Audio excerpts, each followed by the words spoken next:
In the middle of a muddy field under a sky so blue it looked painted stood a giant white bull. But this wasn't an ordinary bull. Instead of fur, its entire body was covered with dozens, no, hundreds of tiny red crabs. The crabs clung to its skin, skittered across its back, and swarmed the mud at its feet like they had business to attend to. They moved with purpose, like they knew something, like they were waiting.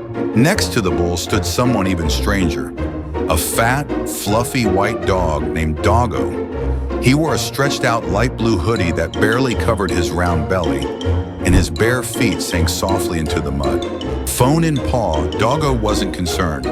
Not by the bull, not by the crabs, not even by the fact that one crab was climbing his leg like it was Mount Everest. He talked on the phone like everything was normal, as if standing beside a crab-covered bull in a swampy field was just Monday. The crabs seemed to recognize him. A few crawled toward him and circled his toes.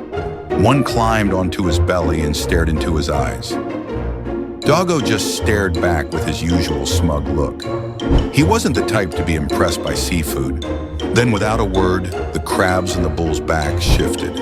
They formed a perfect arrow, pointing toward the horizon. Doggo paused. He squinted. He sighed.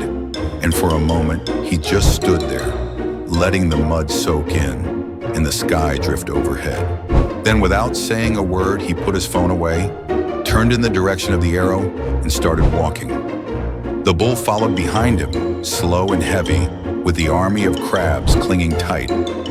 No one knew where they were going. Not Doggo, not the bull, maybe not even the crabs. But whatever was waiting out there, Doggo was already on his way,